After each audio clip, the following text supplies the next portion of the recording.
मुश्किल में फंस गए स्वामी प्रसाद मौर्य, हाईकोर्ट ने दे दिया जबरदस्त झटका। रामचरितमानस की चौपाइयों को अर्थ हाईकोर्ट ने मौर्य को समझाया।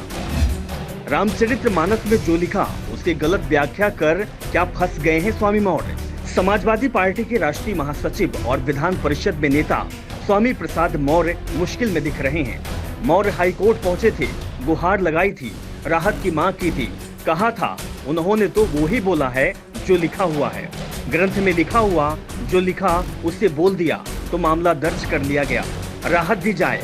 मौर्य का दावा था कि हिंदुओं के ग्रंथ रामचरितमानस में जो शूद्रों के खिलाफ टिप्पणी की गई है, जो चौपाई मानस में है उसे ही पढ़ा है, इसीलिए जो केस उन पर लगाया गया है उसे खारिज किया जाए। मौर्य ने दलील दी है कि उन्होंने अपनी ओर से कुछ भी नहीं कहा है, इसीलिए उन पर केस नहीं बनता है। लेकिन हाईकोर्ट ने स्वामी मौर्य की सभी दलीलों को ठुकरा दिया। कोर्ट ने साफ कर दिया है कि मौर्य ने जो कहा था वो एक धर्म ग्रंथ को अपमानित करने और एक बड़े वर्ग की भावनाओं को ठेस पहुंचाने के लिए किया गया है। कोर्ट की माने तो मौर्य ने आधा सच बोला और आधा सच झूठे से भी ज्यादा खतरनाक होता है। मानस में जो लिखा है वो किसी और संदर्भ में लिखा गया, जबकि मौर्य ने अपने राजनीतिक उद्देश्य के लिए उसके पूरे मायने ही बदल दिए और इसे एक वर्ग के खिलाफ बताकर खड़े कर दिए गए और वर्ग की भावनाओं को अपमानित करने का काम किया।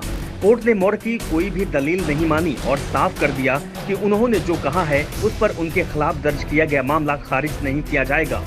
जस्टिस सुभाष विद्यार्थी की पीठ ने स्वामी प्रसाद मौर्य को सीख देते हुए कहा कि किसी भी ग्रंथ या अभिलेख में दिए गए कथन सही परिक्षेप में पढ़े और रखे जाने चाहिए। कहीं से भी कोई एक लाइन उठाकर बिना सत्यता परखे रख देना और अपने हिसाब से उनकी व्याख्या कर देने से अपनी बात सत्य नहीं हो जाती। कोई भी बात किसी भी संदर्भ में कही गई है, अगर एक संदर्भ की बात को दूसरे संदर्भ में कहा जाएगा तो वो कथन झूठ नहीं हो जाएगा। हाईकोर्ट ने साफ किया है कि कोर्ट की ओर से कोई भी फैसला दिया जाता है तो हमें पूरा फैसला पढ़ा जाता है। फैसले की एक लाइन उठाकर अगर उसकी अपने हिसाब से व्याख्या कर दी जाए तो वो सच नहीं होगा, सभी तथ्यों के साथ उसकी व्याख्या करना चाहिए। कोर्ट ने कहा है किसी प्रकार जब रामचरितमानस की कोई चौपाई पढ़ी जाए या बताई जाए तो ये भी ध्यान में रखा जाना चाहिए कि उसमें कहा गया कथन किस पात्र में, किस परिस्थिति में और किससे कहा गया है। कोर्ट ने ढोल गवार चौपाई का अर्थ भी समझाया।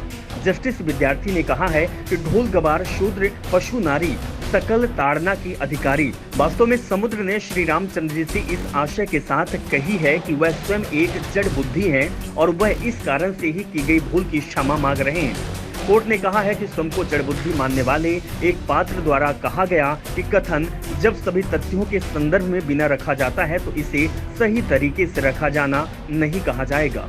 कोर्ट ने कहा कि मौर्य ने श्री रामचरितमानस का अपमान किया है, जो एक बड़े वर्ग द्वारा पवित्र ग्रंथ माना जाता है। इसे नुकसान पहुंचाया गया और अपमान किया गया, इससे एक बड़े वर्ग ने धर्म का अपमान माना। मौर्य के बयान को देखते हुए ये साफ लग रहा है कि उन्होंने एक वर्ग को दूसरे के खिलाफ करने के लिए इस तरह का बयान दिया है। अब कोर्ट की टिप्पणी से ये तो साफ हो गया है कि मौर्य के पास अब इस मामले में बेहद सीमित विकल्प रह गए हैं।